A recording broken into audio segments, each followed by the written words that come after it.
Greetings and salutations, humans. Welcome to the channel. This is your host, Putinbot. This is going to be yet another Yumeko video.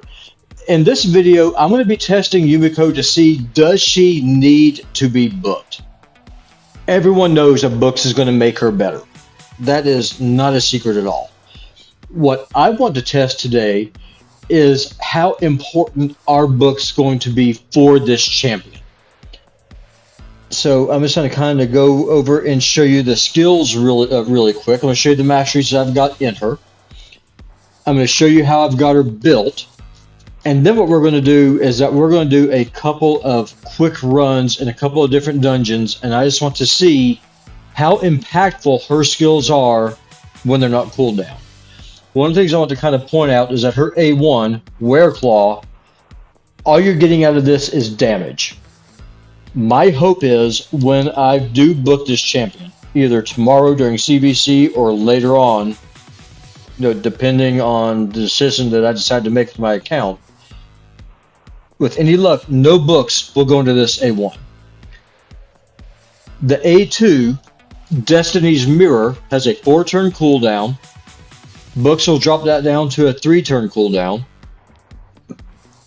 Now, a 4-turn cooldown is not the end of the world. Let me read this to you. Attacks one enemy, has an 80% chance of placing a hex debuff for 3 turns. That books up to 100%. Passive effect. Whenever an enemy tries to place debuffs on either this champion or an ally, has a 55% chance of transferring those debuffs to a random enemy under a hex placed by this champion. This happens before any debuffs are placed on the initial target. Has a 30% chance against bosses. Now, if you look down here at the bottom, there are 2 10% buff increases that you get from this. So I'm going to assume that makes a 100% chance of placing not only the hex, but we'll take that up to a 75% chance of transferring a debuff. As a result of that, when I show you all the masteries here in a minute, I'm going to show you all that I took a mastery called Sniper to bump that up to 85%. So then her A3, this is what all the big boys kind of go crazy about. This decreases cooldowns on your skills by 3 turns and increases the cooldown on enemy skills by 3 turns. So this is why people say she is like a Kymar and a Warlord put together. 100%, I completely agree. A 7-turn cooldown is a really long time. In my opinion, this will be the skill that you want to have booked down if you were in a vacuum. 7 turns just takes a long time. That being said, we are going to test it. We're going to see just what it's like not being booked. Now let's take a look at her passive. Deep Cover places a perfect veil buff on this champion for 2 turns at the start of each round.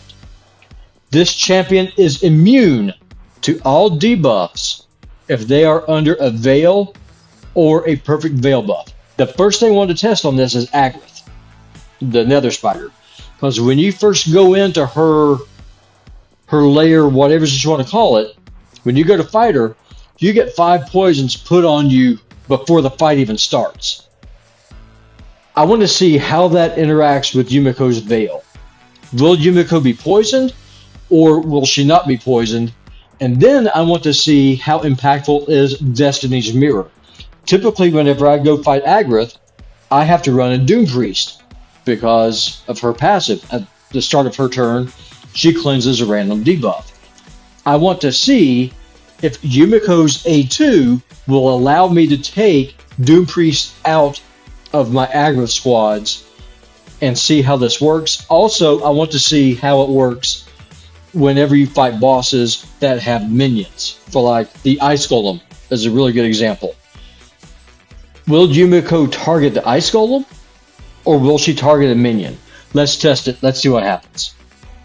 Oh, yeah, real quick. Let me go ahead and show you all the masteries I've got on her. I did go down support. I did pick up Eagle Eye for the extra accuracy, and I picked up Sniper, and I went down defense. I may change my mind on this. I want to make Yumeko as tanky as possible. I did take Cycle of Revenge. This just gives me a 50% chance of increasing turn meter by 15% when an ally is attacked with a critical hit. I took this mainly for the arena. I'm thinking about maybe changing it though to deterrence. I'm not sure yet. I want to test it. I want to see how this works, and we'll kind of go from there. And let me go ahead and show y'all her total stats real quick. As you can see, her banner is not rolled up. Her weapon's not rolled up. I'm waiting for clan versus clan to get that done. Her total stats, 399 accuracy, 275 speed, 44,000 hit points, 4,300 defense. So tanky, she's survivable. Does she have God tier gear on her? No, she doesn't. I've got her speed tuned for the arena. She goes after Arbiter. And when I do the full showcase, I'll go over that. Right now, I just want to test her mechanics. I want to see how imperative is it to get her booked to see if she's going to be serviceable or not. So let's go into the Doom Tower. Let's go to Agrath. This is Doom Tower Hard, floor 30. I'm going to take Dark Kale out. And who do I want to put in here? Okay, y'all, so here is the team we are going to use. This is floor 30 of the Nether Spider. We've got Yumeko in the lead. We've got Mausoleum Mage for cleanses and block debuffs. Skyle of the Drakes for passive healing. We've got Rain the Conjurer. She's going to give us a weaken. She's also going to give us a res just in case Skyle or someone else goes down. And then for DPS, we are going to be rocking the one, the only Geomancer. So I'm just going to get through the 2 waves, and I will bring y'all back as soon as we get to the spider. Okay, so we are here at the spider. And first thing I want y'all to see, Yumeko enters the fight veiled at the start of her round. Her passive kicks in. Just a reminder, deep cover. Places a perfect veil on this champion for 2 turns at the start of each round. This champion is immune to all debuffs if they are under Veil or Perfect Veil. As y'all can see, that passive does not work against Agrath. Let's test the A2 and see if this works. Just a reminder, the A2 is Destiny's Mirror. It's on a 4-turn cooldown when not booked. Just a reminder, what Destiny's Mirror does, it has a 35% chance with the Sniper Mastery of deflecting debuffs coming onto Yumeko or to an ally onto the target of the Hex. So let's put the Hex on Agrath. And she resisted it. That's unfortunate. That's not what we wanted to have happen. Let's go ahead and cleanse these debuffs off. Go ahead and use weaken and strip these debuffs off. Now we're going to put Geomancer's hit point burn on Agrath. And now what we're going to do, we are going to go ahead and use the skill reset, because why not, right?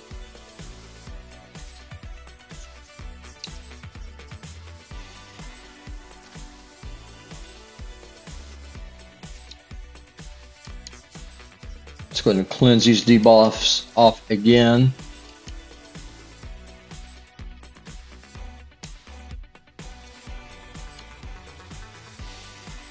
So we'll have one more turn before we can see how that A3 works.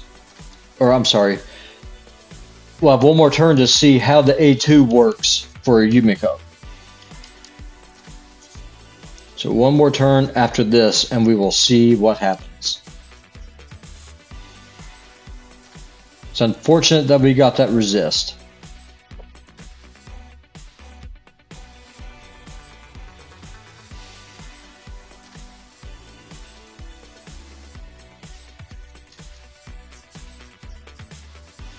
Okay, so here we go with the A2. Please don't get resisted this time. Okay, good. The Hex is on, and it's got a 4-turn duration, which is really nice. So now any poisons that stack up here, those are going to be reflected from the mom spider.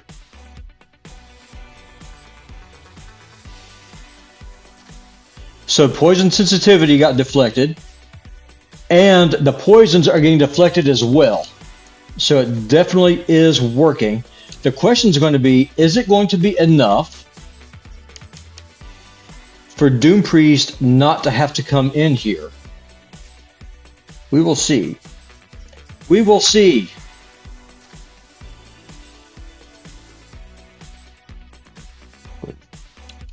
Cleanse those off. I appreciate y'all hanging out here with this test for us. It's interesting to see how this works. Yeah, it is working, y'all. So the poisons all have a 4 tick, and the poison sensitivity has a 3-turn duration now, which is fantastic. We'll go ahead and hit point burn again. Let's go ahead and throw up another Hex. Why not?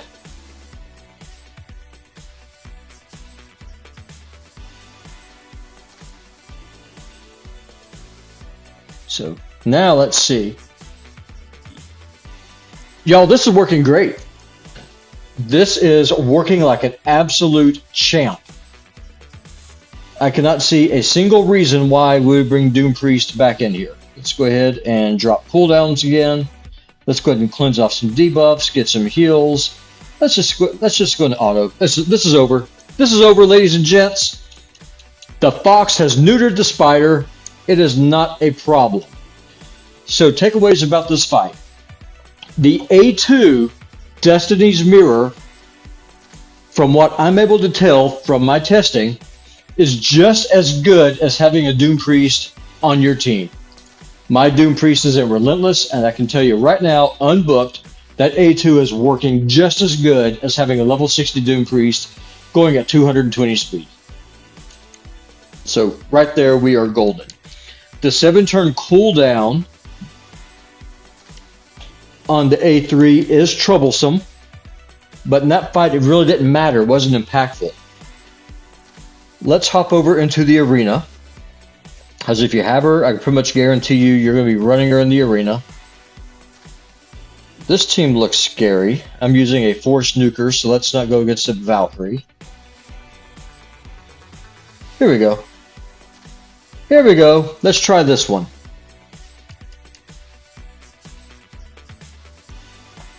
Now I'm going to manual this.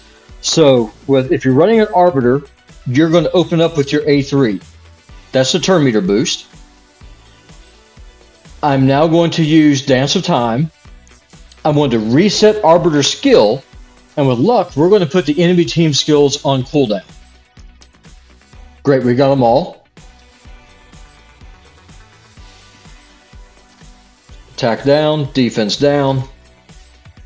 Now, as you can see, typically what Arbiter will do, she will go from her A3, then she'll go into her A4. Her A4 is a turn meter boost, and it's also a res. We don't have to do that anymore. So we can do the A2, we can do the A3 again for the turn meter boost. What's nice about this, if something goes wrong, Arbiter can pick up whoever goes down. Sleep well, good night, and of course we have got a Swift Parry proc, that's fine. Let's go ahead and Veil. And I am not afraid of your A1. There's nothing you can do to me, and you just got took out by a fox. If you're only running Yumeko in the arena, I can see absolutely zero reason whatsoever you're ever going to book her. It's not going to make a difference. Let's take a look at some different dungeons now. Let's go into Dragon. Do level 20 Dragon. I don't want this to take forever, for obvious reasons. Let's go in. Let's go.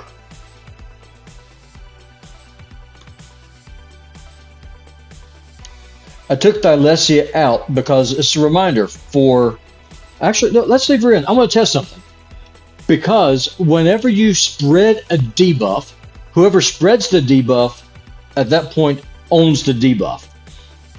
For Yumeko's A2 to work, it has to be her hex that's on there. So let's see how this works. We get to the dragon. When Thylesia, when she A1s, is she going to take ownership of that debuff even though she's the only one there? I honestly don't know. Let's take Skyle out. Let's just go fast. Let's speed this thing up, shall we? So we've got Ninja for DPS. We are rocking Sachi. She is turn meter and a nuke. We got Thylesia. She is our defense down. She also brings some stuns. I've got her in a stun set and Arbiter. Let's go. Let's see what happens.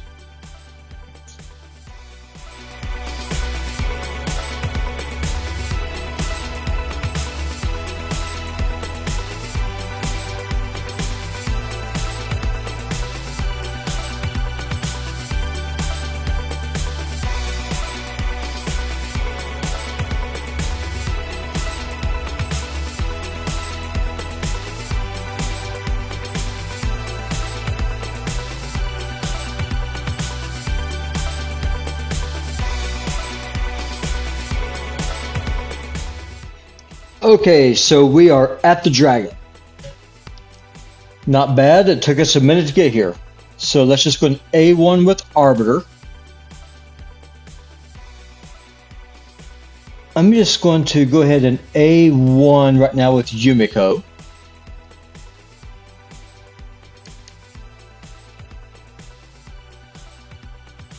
So Ninja's going to open up with Hailburn.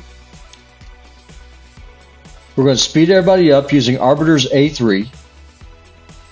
We are now going to reset Hailburn. Let's get a defense down.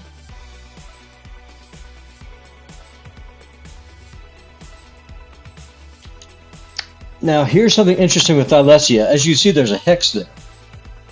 When Yumeko, on the next turn, when I activate Yumeko's A2, will it take ownership of Thylesia's hex? I don't know. Let's test it and see. Let's just go ahead and slap the dragon. Let's speed up again, just like with the arena fight. We use the A3, and now it's back up. Now we're going to Hailburn again. It's so broken. Now let's see how this works. I don't know if Yumeko now owns that hex or if Thylesia still does. I don't know. Bringing Thylesia here probably was not the best idea.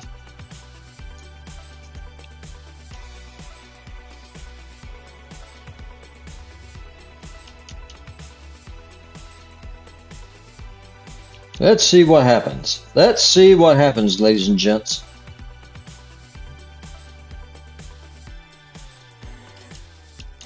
So there's a debuff spread, but there's no one to spread it to.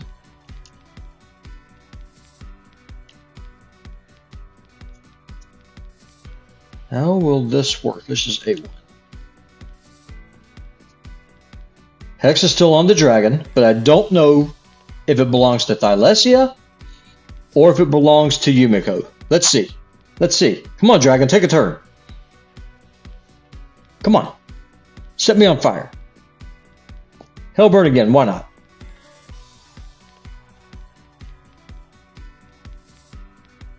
I'm going to assume that belonged to Thylesia. So I'm just going to auto this through and we'll test this again. Thylesia will stay home and I will bring another defense down.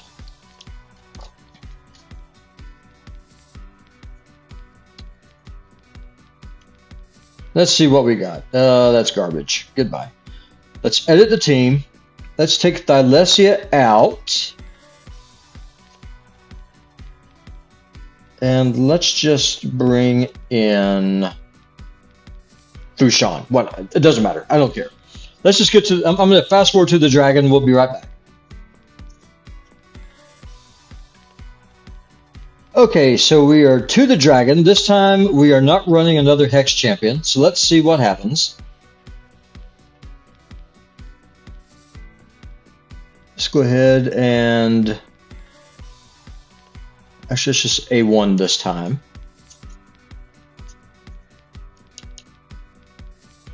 Ninja, go on ahead and Hailburn, please. Thank you very much. Fushan, do what you're going to do. Speed everybody up.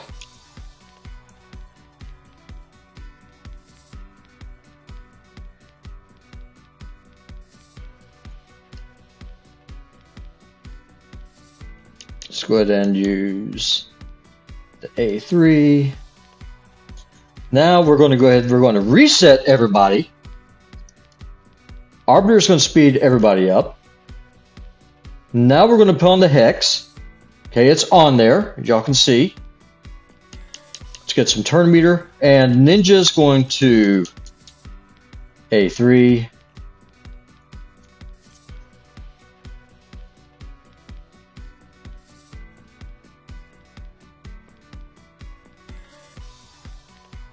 And Arbiters will speed everybody up again. And now we're going to use Cyan Flash just to get Hailburn back that much sooner. Now let's see how this debuff reflect works.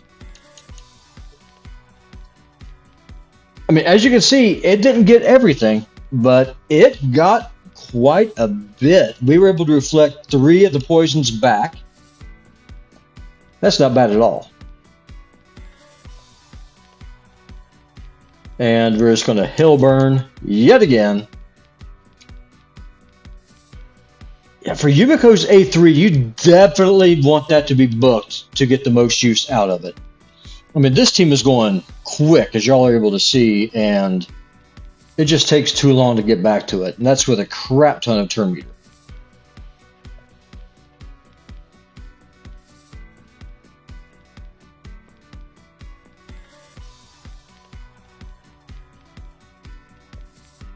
Booking out that A3 is 100% going to be vitally important. It just really takes away from Yumeko's ability to do what she does without it. And then the dragon killed itself with his poisons. And I will keep this. Now what we're going to do, let's just hop over to Ice Golem. And again, I want to test to see on auto, will Yumeko target the Ice Golem with her A2, or will she target a minion with the A2? And I do appreciate y'all hanging out here with me. These little tests are entertaining, to say the least. Let's go ahead and we'll take out Apothecary, and we will go in with Arbiter again. Why not? So we got Vergis in the lead. We'll have him protect. Actually, no, let's do this. So we got Vergis. He has a defense aura, just great support all the way around.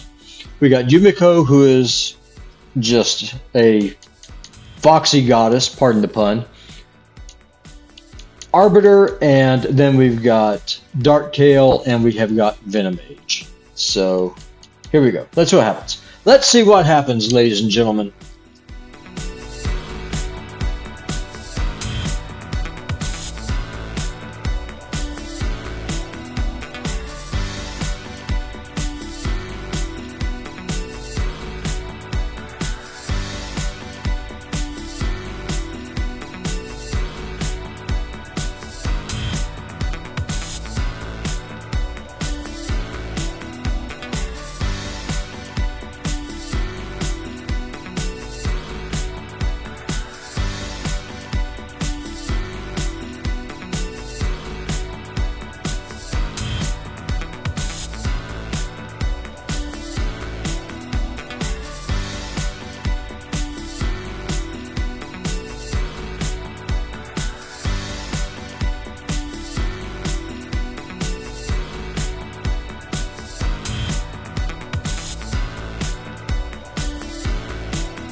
Okay, so we are to the ice golem, and as you see, we took some casualties along the way. Arbiter and Darktail decided to kill themselves against the reflect damage from the werebeast.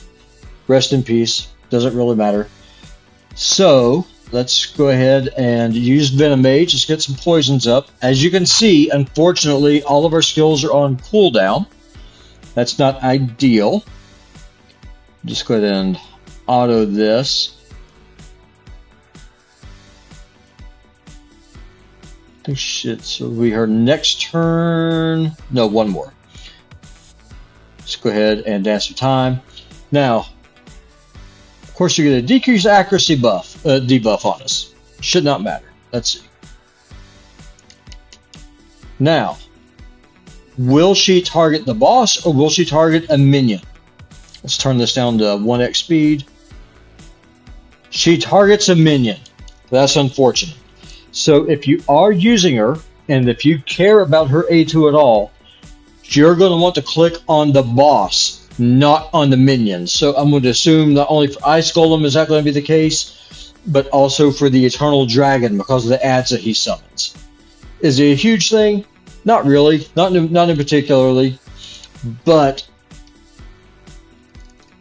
it would be better if that debuff went onto the boss. That way, like this defense down we would have a chance for that to have been reflected onto the Ice Golem and not onto our party.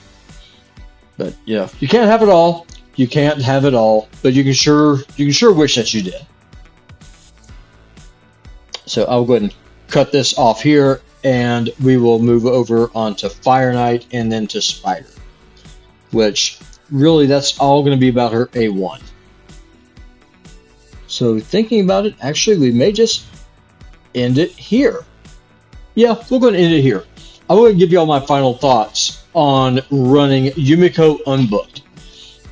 First, that A2 is severely underrated. It is absolutely freaking amazing. You saw yourself whenever we were in the Agrath fight there in the Doom Tower.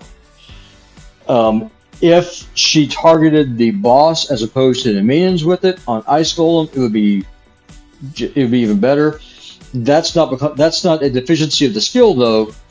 That just all has to do with just the programming of her AI. Just click on the boss and you're golden. The 7-turn cooldown on the A3, that is a bit rough. So there is an argument to be made, in my opinion, is if you get lucky and if 2 books land in the A3, you could stop there. Me personally, for my Yumeko, I'm going to book out the A3 and the A2. I hope to God I can miss the A1 because the books there are completely useless. So with my luck, typically that's where all the books are going to go. So I might end up getting a fully booked Yumeko. What can you do, right? I mean, I don't know what to say, folks. I mean, if you have her, congratulations. She is an absolute monster of a champion. Keep in mind, with that passive, depending on a boss's mechanics, it may or may not block debuffs. We saw with the Spider, it did not. Actually, let's just go and do Spider real quick. Just real fast. I'm going to show y'all something. This is my Spider 25 team.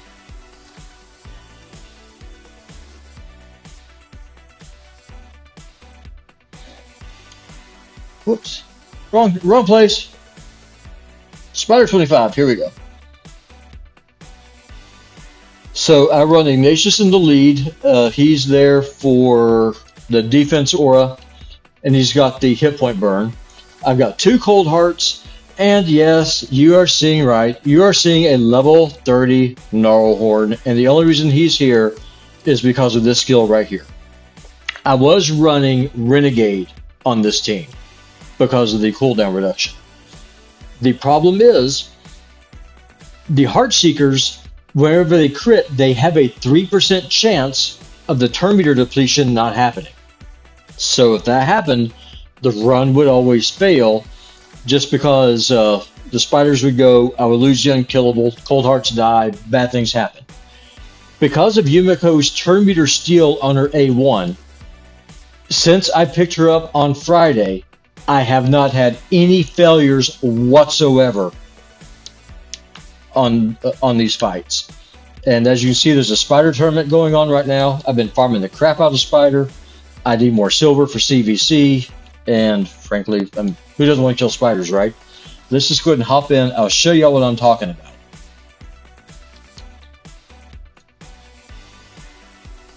So I open up with the A1 first, so to drop turn meter. Cold Heart number 1 goes. Cold Heart number 2 goes. Hit point burns go. Gnarlhorn goes unkillable. He takes all his spiderlings because he's lowest health and weak affinities. And we just got the skill cooldown. Heartseeker goes off. Heartseeker goes off. And the spiders are just burning themselves to death. And what's going to happen is that Ignatius, here towards the end of this fight, he is going to plop off yet another hit point burn because Yumeko dropped the cooldowns by 3 turns. And there we go. And that's good game. See you later. Have a nice life, Spider. And that's how all of these runs have been since I got Yumeko. I mean, I don't know what to say. She's an absolute monster of a champion. If you have her, again, congratulations. I know that I am absolutely freaking loving this champion. Up till now, Contra has been my ride or die. She has been literally the only control, along with Harvest Jack, that I've had to push up Doom Tower hard. And on the last rotation, once I got the floor 98 with all the block debuffs and what have you, I was just dead in the water. I could not overcome it. I could not control those mobs with Contra's passive. Yumeko fixes that problem for me. So, kind of like what I was saying before, final thoughts. Book down this A3. Dance of Time, 100% needs to be booked. Destiny's Mirror, it depends on you. 4 turns is not the end of the world, especially if you have it going quick. I would still recommend booking it. And the A1, try to avoid booking that if you can. Well, I guess we will call it a day. Y'all, thank you very much for watching. This is Putinbot. I hope that this video has been informative. I hope that it has helped you some. And I'll see y'all later. Bye-bye.